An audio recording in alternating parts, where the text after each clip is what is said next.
Sir, আমায় কোথায় নিয়ে যাচ্ছেন?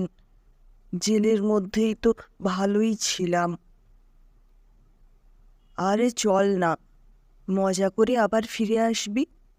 আফটার অল আমিও পুরুষ, তাই আমিও তোর খিদের জ্বালাটা বুঝি।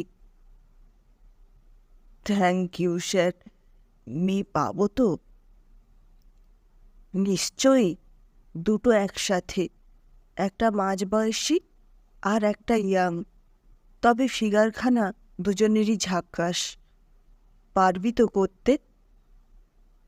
কি যে বলেন, মেরে মেরে অজ্ঞান করে দেব, তারপর করব জমিয়ে দুটোকে, যেমনটা করে ধরা পড়েছিলাম। করেছিস সেটা তো জানতাম, কিন্তু সত্যি করে বল তো, ওইভাবে নখ দিয়ে কাটাছেঁড়া করলি কেন? ঘুষি মেরে মেরে বদনটাও পুরো বিগড়ে দিয়েছিলি তো। তোমরা তো সবই জানো গুরু। আসলে আমার বেআইনি কাজকর্মগুলো সব জানতে পেরে আমাকে ভয় দেখাচ্ছিল কয়েকদিন ধরে। আমিও তককে তককে ছিলাম। একা পেয়ে দিলাম 12টা বাজিয়ে।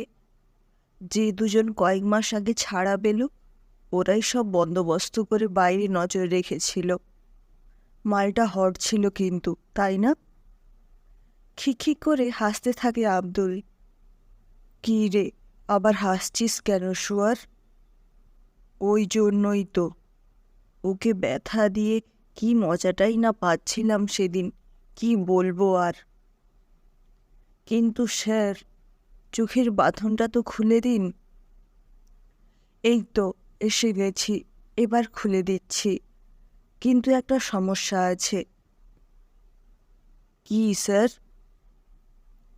মেয়ে দুটোকে গতকাল আদিবাসী অঞ্চল থেকে তুলেছি, কিছু খেতে দিতে পারিনি। কিচ্ছু চিন্তা করবেন না স্যার, আজ পেট ভরে খাওয়াবো, সব খিদে মেটাবো ওদের। এই কথা বলে আবার খ্যাঁক খ্যাঁক করে পৈশাচিক হাসির রোল তুলল হত্যাকাণ্ডে ধৃত অভিযুক্ত আব্দুল। শেষমেশ আব্দুলের কামনা পরিতুষ্ট করেছিলেন পুলিশ কর্মীটি। অরণ্য থেকে সদ্য ধরে আনা ক্ষুধার্ত দুটি বাঘিনীর খাঁচায় সযত্নে আব্দুলকে ঢুকিয়ে দিয়ে মানুষটি বলেছিলেন, এরাও স্ত্রীলিঙ্গ জীব, যা এবার মজা কর। বন্ধ খাঁচা থেকে বেশ কয়েকটি গর্জনের প্রত্যুত্তরে শুধু ভেসে আসছিল আকাশছোঁয়া আর্তনাদ। জলভরা চোখে বিশ্বস্ত কনস্টেবল গৌরীশঙ্কর বুক ফুলিয়ে স্যালুট ঠুকেছিলেন ওই বরিষ্ঠ পুলিশকর্মীটির উদ্দেশ্যে। ঠোঁটের কোণে সিগারেট রেখে কর্মীটি বলেছিলেন, উপরমহল প্রমাণিত করার চেষ্টা করছে মেয়েটি চরিত্রহীন ছিল, তবে তাতে আর কিছুই যায় আসে না।